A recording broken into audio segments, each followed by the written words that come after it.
Okay, so we are back looking at Act 2.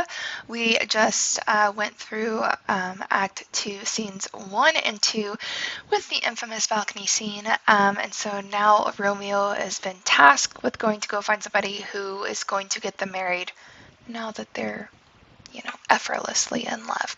So he is going to go to Friar Lawrence. Now, Friar Lawrence is a brand new character for us, so we have yet to meet him yet. He is the friar in Verona. So he serves, there's a lot of different hats that a friar would wear. He is known to kind of be the religious leader of the time. He also would have been somebody who could perform marriages.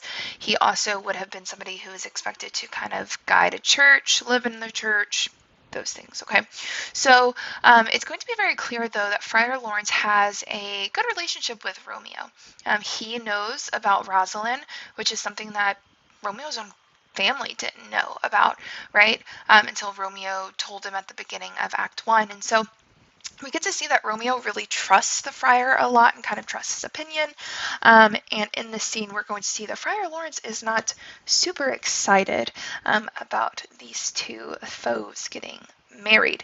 Now, as the scene opens up, a friar is basically at his house and he is collecting flowers. So it would have been common at this time period to use herbs as medicine, right? And so think about if you have trouble sleeping, you would use chamomile or catnip and lavender, and instead of like melatonin gummies. And so that's what he's doing. He's collecting flowers.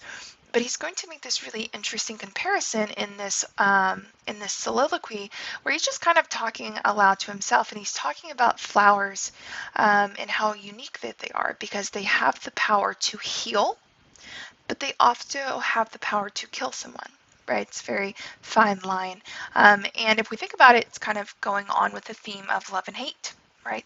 This idea that there's a fine line between a lot of things in life. And so we're going to see Friar as being a character who is full of wisdom. However, this is going to prove to be a downfall because he's going to think that his way is the best way. And it's not. Let's jump into it. So a sweet little friar, he says, the gray-eyed morn smiles on the frowning night, so the sun is coming up, checkering the eastern clouds with shrieks of light and flecked darkness of drunken reels from fourth day's path in Titan's burning wheels.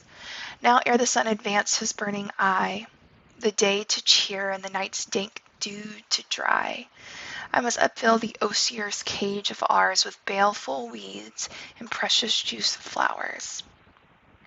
The earth, that nature's mother in her tomb, what is her barren grave? That is her womb. It's really beautiful writing right there. This idea that Mother Earth inside the dirt is also a womb, right? Because we bury seeds, then they produce more life. And as from her womb, children of diverse kind, we sucking on her natural bosom find many of the virtues excellent. None, but for some, and all yet different. O mickle is the powerful grace that lies in plants, herbs, stones, and their true qualities. For not so vile that on this earth doth live, but to the earth some special good doth give, nor aught so good but strained from that fair use, revolts from true birth, stumbling on abuse. Virtue itself turns to vice, being misapplied, and vice sometimes by action dignified. And with this infant rind of this weak flower, poison hath residence, and medicine power, for this, being smelt with that part cheers each part. Being tasted all the senses with the heart, two such opposed kings encamped them still, in man as well as herbs, grace and rude will. From where the worser is predominant, full soon the canker death eats up the plant. It's a lot happens in that soliloquy. Then here comes the Romeo, living on cloud 9. He says, good morrow, father. Benedice, what early tongue so sweet saluteth me? Young son, it argues a mistempered head, so soon to bid good morning to thy bed. Care keeps his watch in every old man's eye, and where care lodges sleep will never lie. And when the unbruised youth with unstuffed brain doth couch his limbs, there golden sleep doth reign. Therefore the earliness doth me assure thou art unprowls with some distemperature. Or, if not so, then here I hit it right, our Romeo hath not been in bed tonight. So he's like, there is no way a teenager like you is going to be up this early in the morning. You didn't go to bed last night. Where have you been? Which, I mean, that's low-key true. Romeo says, the last is true, the sweeter rest was mine. Well, good pardon, son. Wast thou with Rosaline? With Rosaline, my ghostly father, no. I've forgotten that name, and that name's woe. Ah, that's my good son. But where hast thou been then? I'll tell thee ere thou ask me it again. I've been feasting with mine enemy, where, on a sudden, one hath wounded me. That's by me wounded. Both are remedies within thy health and holy psychic lies. I bear no hatred, blessed man, for lo, my intercession likewise steeds my foe. Be plain, good son, and homely in thy drift. Riddling confession finds but riddling shrift. So the friar doesn't understand what Romeo's talking about. And he's like, wait, what? Where were you? Romeo says, then plainly know my heart, dear love, is set on the fair daughter of the rich Capulet, as mine on hers, and hers is set on mine, and all combined save what thou must combine by holy marriage. When and where and how we met and wooed and made exchange of vow, I'll tell thee as we pass. But this I pray, that thou consent to marry us today. So he's like, yeah. I fell in love with the Capulet's daughter, and I know you're going to have a lot of questions, but just tell me, can you get us married? Look at Friar Lawrence's response. He was pissed at this point. Okay, he says, Holy St. Francis, what changes here? Is Rosalind, that thou didst love so dear, so soon forsaken? Young men's love then lies not truly in their heart, but in thy eyes. Jesus Maria, what a deal of brine hath washed thy sallow cheeks for Rosaline! How much salt water thrown away in waste to season love, that of it doth to taste! The sun not yet the size of the heaven clears, thy old groans ring yet in mine ancient ears. Lo, here upon the cheek of the stain doth sit, of an old tear, has it not washed off yet?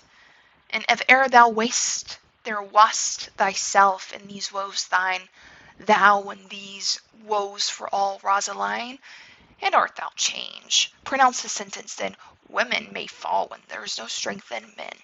So he is really upset, saying, your tears on your face haven't even dried from how much you were crying over the fact that Rosalind didn't love you, right? You're wasting all these salted tears. And now all of a sudden you say that you're in love. And he's saying, like, women may fall when there's no strength in men. It's like, you're not man enough to handle a woman, because women need a man who's strong, right? And you're weak. You're too flippant. And Romeo says, chidest me oft for loving Rosalind? Are you making fun of me for loving Rosalind? For doting, not loving, pupil mine. And badest me bury love, not in a grave to live one and another out to have. I pry thee chide me not. Her I love now, doth grace for grace and love for love allow. The other did not so. So Romeo's like, it's not like Rosalind. Like, I love her and she loves me back. Rosalind didn't love me back. Just kind of shows us a little bit of motivation there. Friar says, oh, she knew well thy love did read by root that could not spell. But come, young waverer, come go with me. In one respect I'll thy assistant be, for this alliance may so happy prove to turn your household's rancor to pure love. So he says, I think that's the stupidest thing I've ever heard, but I will actually get you guys married, because then if you guys are married, maybe the Capulets and the Montagues will finally put their feet aside, right? It's obviously tearing up the town. It's not good for anyone. Maybe this will help. And Romeo says, bet. He says, oh, let us hence. I'll stand on sudden haste. Interesting warning. He says, wisely and slow, they stumble that run fast. It's very helpful information. So he agrees to marry them. Now, he is going to marry them only in secret. He's not going to tell anyone, because that makes sense. That's an honest thing to do. But alas, here we are. So in this scene, Romeo is going to go into the streets of Verona looking for whoever the whoever Juliet is going to send for the word about when and how and where she's supposed to go in order to meet Romeo to get married. But at the very beginning of the scene, we have an important detail.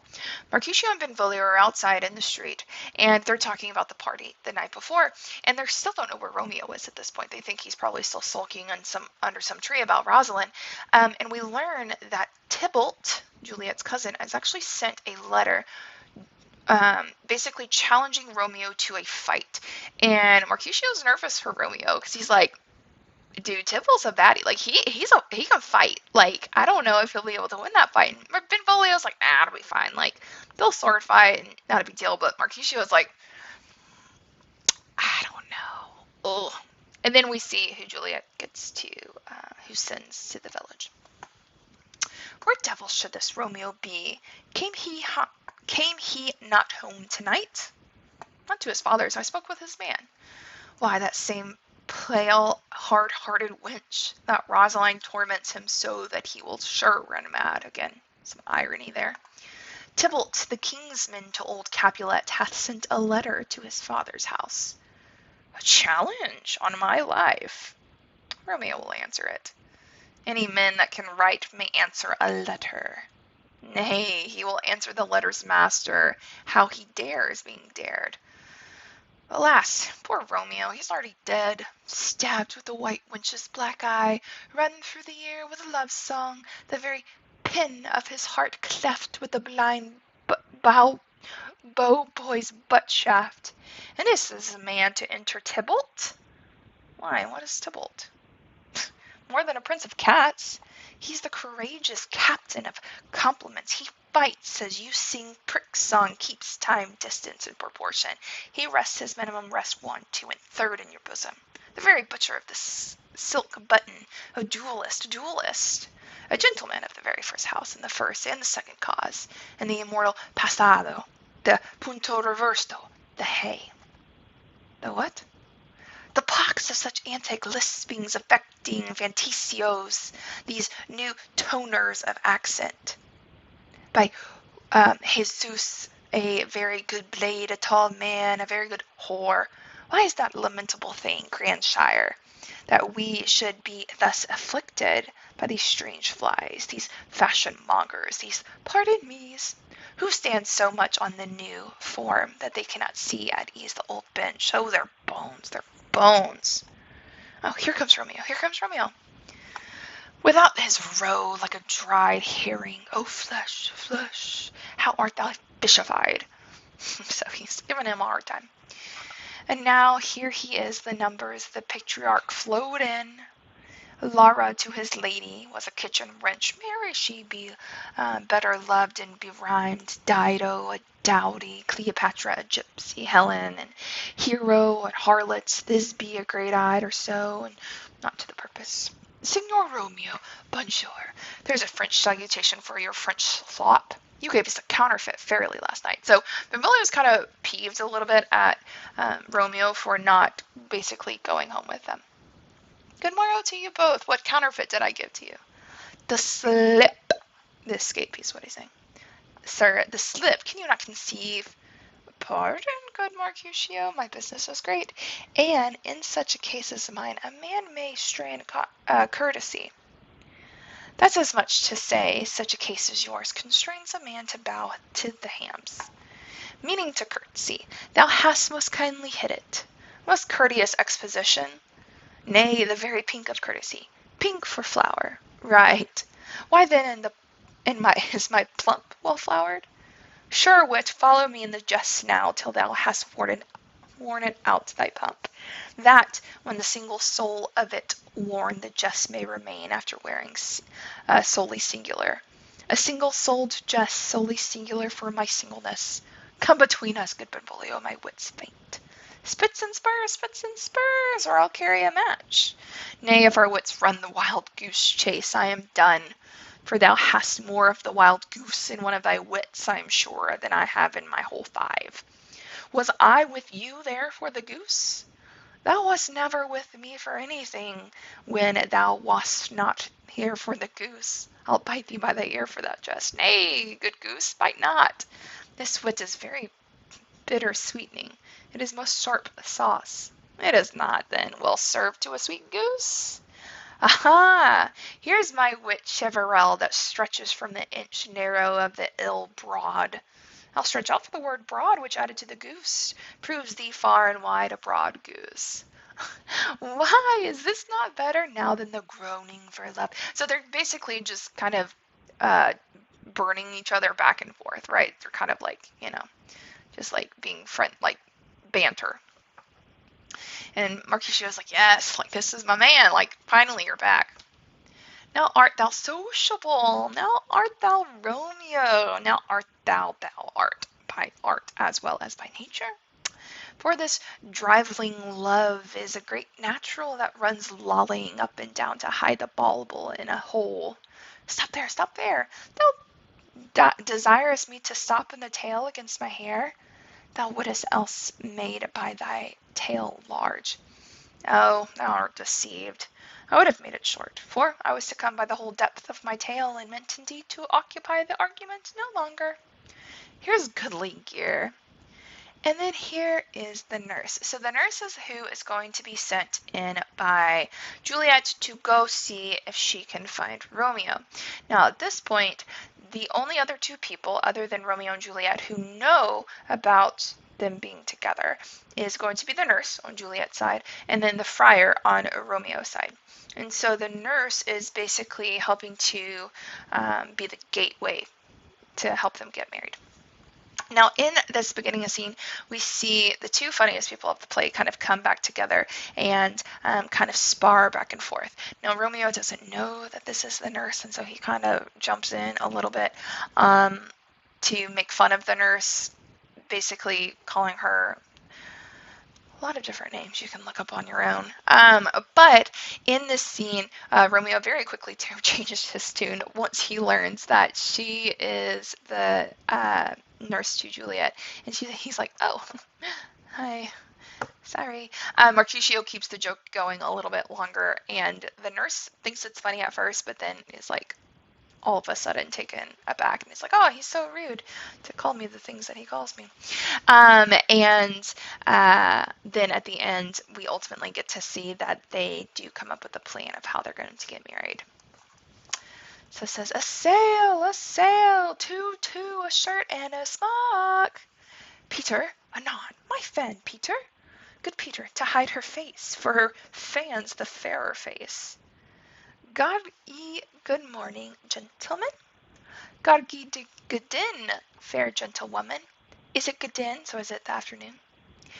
'Tis no less, I'll tell thee, for the body hand of the dial is now the prick of noon. So a very inappropriate joke. Out upon you, what a man are you? One, gentlewoman, that God hath made himself to mar. By my troth it is well said, for himself to mar, quoth I. Gentlemen, can any of you tell me where I might find the young Romeo? I can tell you, but the young Romeo will be older when you have found him than he was when you sought him. I am the youngest of that name for fault of the worse. You say well? Yeah, the worse well. Very well took, I faith, wisely. If you be here, sir, I desire some confidence with you. She will indite him to some supper. A bod, so ho. Basically, a nice name. Not even a nice name. It's an insult. It's basically calling her a prostitute. Or the, what are like the people that are over the prostitute? I don't know. Over the brothels. The owner of a brothel. Hast thou found no hare, sir, unless a hare, sir, in the Lenten pie, that is something stale and hoar ere it be spent? Walk by and sing. An old hare whore is very good meant for Lent, but the hair of the whore is not so much for the score, when it's whore ere it be spent. Romeo, will you come to your father's? Will to dinner thither. I'll follow you. Farewell, ancient lady. Farewell, lady. I pray you, sir, what saucy merchant was that, so full of his own ropery? A gentleman, nurse, that loves to hear himself talk, and will talk more in a minute than he will stand to in a month. And I speak nothing against me. I'll take him down, and the wearer lustier than he is, and 20 such jacks. If I cannot, I'll to those shall, scurvy knave. I'll none of those flit gills, I've none of those skin mates, and I'll stand by too, and suffer every knave to use me at his pleasure. I saw no man use you at his pleasure, and if I had, my weapon would have been quickly out, I warrant you. I dare draw as soon as another man, if I see an occasion to a good quarrel, and the law's on my side. Now, afore God, I'm so vexed that every part of me quivers. Scurvy knave, pray you, sir, a good word. And as I told you, my young lady bid me to inquire you out. What bid she me say, I will keep to myself. And first, let me tell you, if ye should lead her in a fool's paradise, and they say it were a very gross kind of behaviour, as they say, for the gentlewoman is young, and therefore if you shall deal double with her, truly. If it were ill thing to be offered to any gentlewoman, and very weak dealing. So basically the nurse is like, if you hurt Juliet, or if you are just messing with her, I will mess with you. Romeo reassures her, like, nurse, command me to my lady and my mistress, I protest unto thee. Good heart. And I, faith, I'll tell her so much. Lord, she'll be a joyful woman. What wilt thou tell her, nurse? Thou dost not mark me? I will tell her, sir, that you do protest, which, as I take it, is a gentlemanlike offer. Bid her devise some means to come to shrift this afternoon, shrift is confessional, which is church. And there she shall at Friar Lawrence's cell be shrived and married. Here are for thy pains, tries to give her some money. No, truly, sir, not a penny. Go to, I shall you say. This afternoon, sir? Well, she'll be here. She shall be there. And stay, good nurse, behind the abbey wall. Within this hour my man shall be there, and bring these cords of a tackled stair, which to the high top gallant of my joy be to convoy in a secret night. So he basically says, hide at the abbey wall, and I'm going to give you a rope ladder to then put in her room so I can have our wedding night together. Farewell, be trusty, and I'll quit thy pains. Farewell, commend me to thy mistress. Now God in heaven bless thee. Hark you, sir.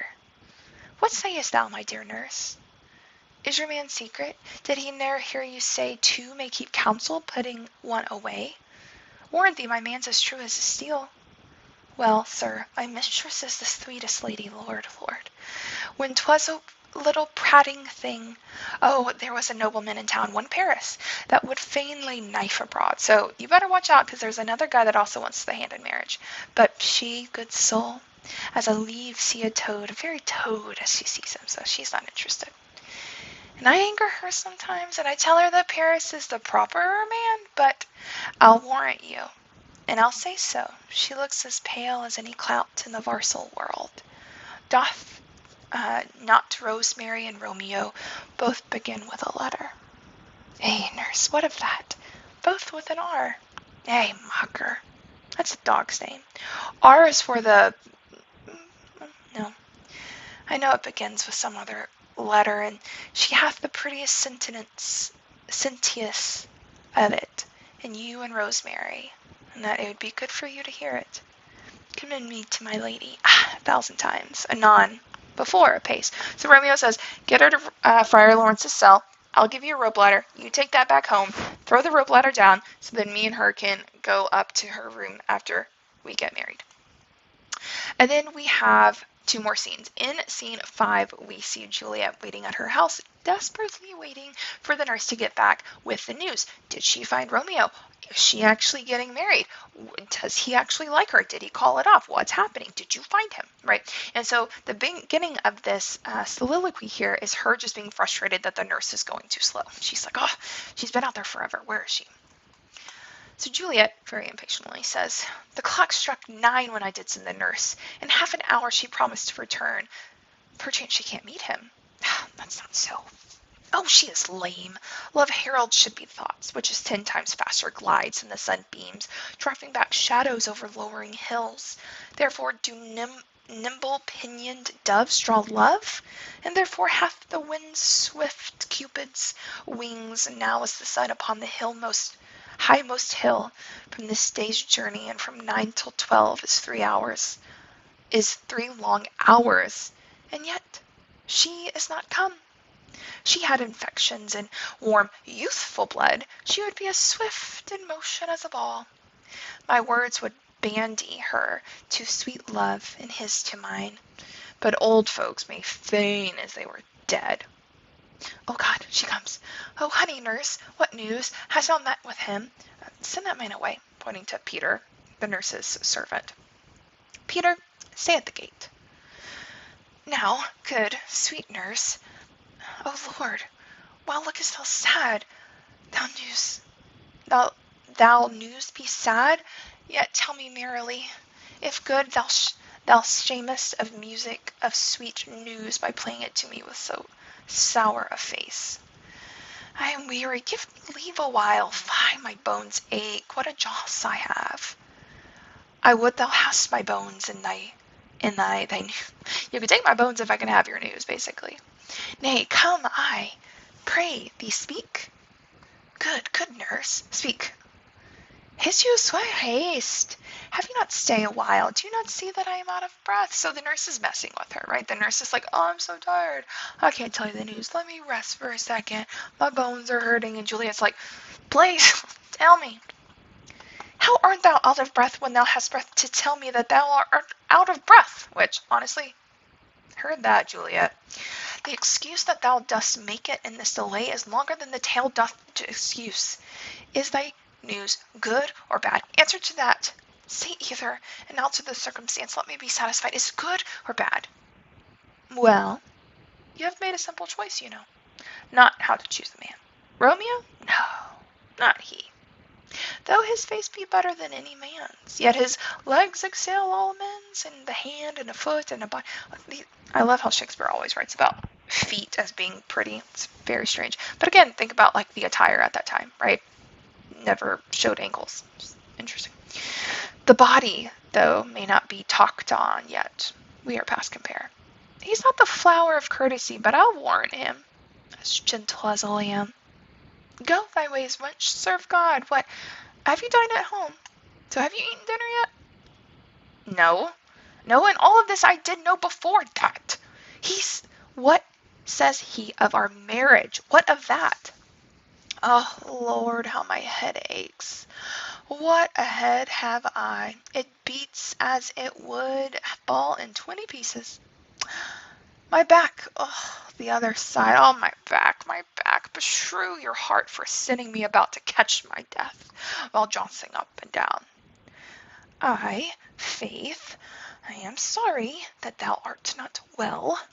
Sweet nurse, tell me what says my love. Oh, your love says, like an honest gentleman, and a courteous, and a kind, and a handsome, and I warrant a virtuous. Where's your mother? Where's my mother? Why, she's within. Where would she be? How oddly thou repliest. Your love is like an honest gentleman. Where's your mother? Oh, God, lady dear, are you so hot? Marry, come up, and I'll trow. Is this the poultice for my aching bones? Henceforth do your messages yourself. Oh, you're such a coil. So stop messing with me. Just tell me.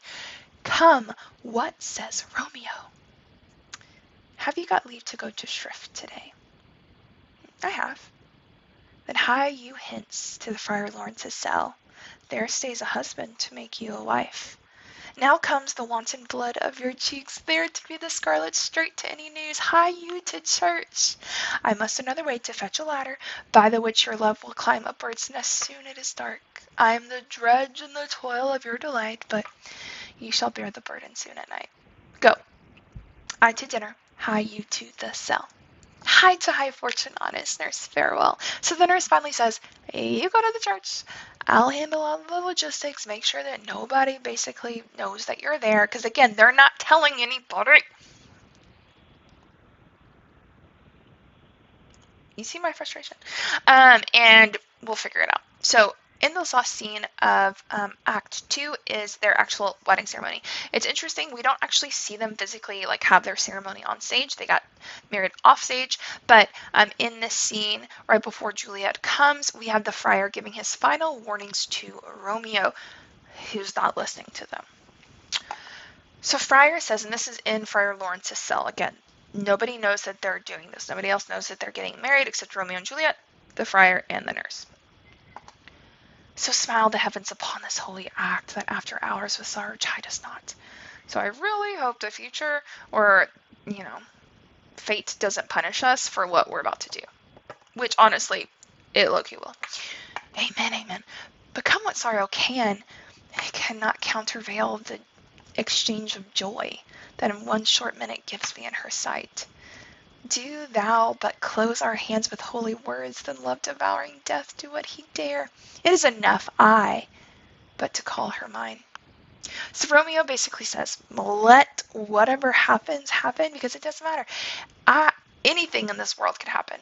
Death could happen, right? And as long as I'm with her for 1 minute, it's all good. As long as she's mine, I don't care. And Friar sees this and warns him. These violent delights have violent ends, and in their triumph die, like fire and powder, which, as a kiss consumes. So he's talking about this passion that Romeo has is dangerous, right? He's like, it's fire and powder. When you put them together, it explodes. And he says, the sweetest honey is loathsome in its own deliciousness, and in the taste confounds the appetite. So he's like, if you eat so much honey, it tastes great. But if you eat enough of it, you get sick. And he warns, he says, therefore love moderately. Be in the middle. Don't be on this side, even killed. Long love doth so. Too swift arrives as tardy as too slow. So don't destroy this because you're not thinking clearly. Go slow. Think things through. Be even. Be moderate. Here comes the lady. Oh, so light a foot will never wear on the everlasting flit. A lover may bestride the gossamers and idols of the wanton summer air and yet not fall. So light is vanity. So he's basically warning, don't let this love flail out, right? Foolish things don't last. And Juliet says, good even, my ghostly confessor. Romeo shall think thee daughter for us both. As much to him else is to thinks too much. Ay, Juliet, if the measure of the joy be heaps like mine, and that thy skill be more to blazon it than the sweetest of thy breath this neighbor's air, and let rich music tongue unfold the imagined happiness that both receive in either by this dear encounter, concite more rich and matter of words and brags of his substance, not of ornament. They are but beggars, and can count their worth, but my true love is grown in such excess I can't sum up some of half of my wealth. Come, and we will make short work. For your leave she shall not stay alone till Holy Church incorporates II and I. And then they're married. What could go wrong? We'll see in Act 3.